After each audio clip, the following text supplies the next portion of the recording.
I want to give you an opinion based on us spending a lot of time in Argentina recently. I think the police investigation, the prosecutorial investigation into Liam Payne's death, they were looking for scapegoats. And the three people they're saying who are responsible for his death, I'm not buying it.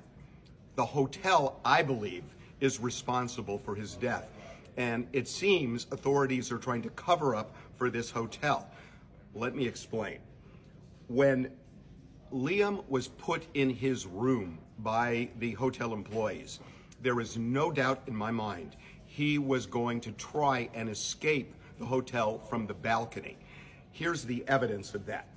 You know that he was found in the lobby where three of the hotel employees grabbed him by the legs and arms, and he was being disruptive, no doubt, but he was conscious, and they carried him up to his room.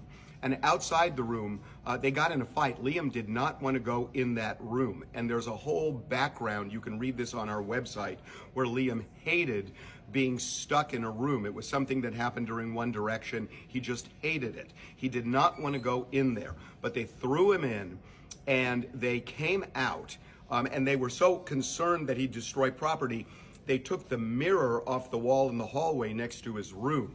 So why do I say that he was going to jump off the balcony or jump somewhere to get out of the hotel?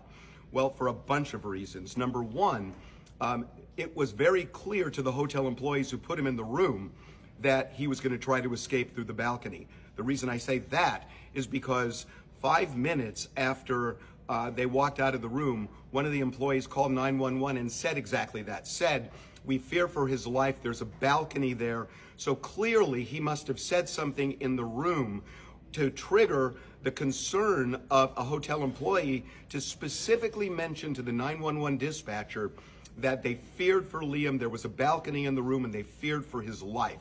Yet they left him alone in that room.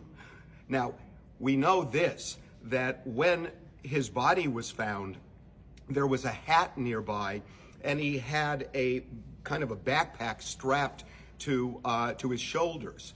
And that was clear that he wasn't wearing that when he was thrown in the room. So he was no doubt trying to leave.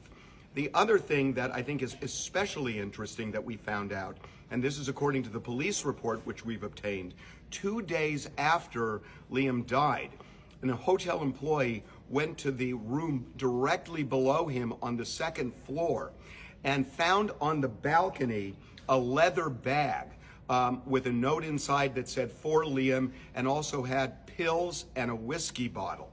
So what it seems happened here is that Liam took that leather bag, dropped it down to the second floor balcony, and it seems that what he was going to try to do was scale down to the second floor, and then it was kind of a short drop from the second floor to the ground, and he was probably going to jump. He had done this before, just a month and a half before, when a bodyguard tried to lock him in a room in Florida.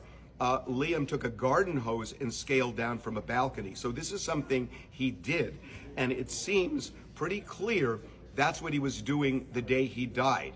So the question, who's responsible for this? A friend who allegedly abandoned him 40 minutes before he left, when there was no real evidence that he was going to harm himself or accidentally die. That friend is responsible.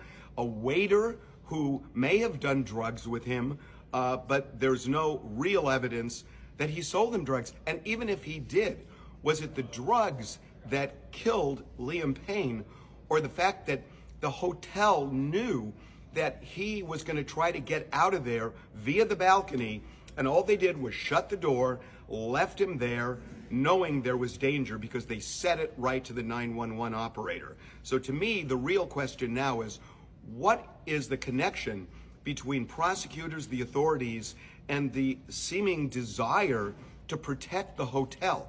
Because that hotel did a lot wrong, and it seems they're trying to pin it on some patsies.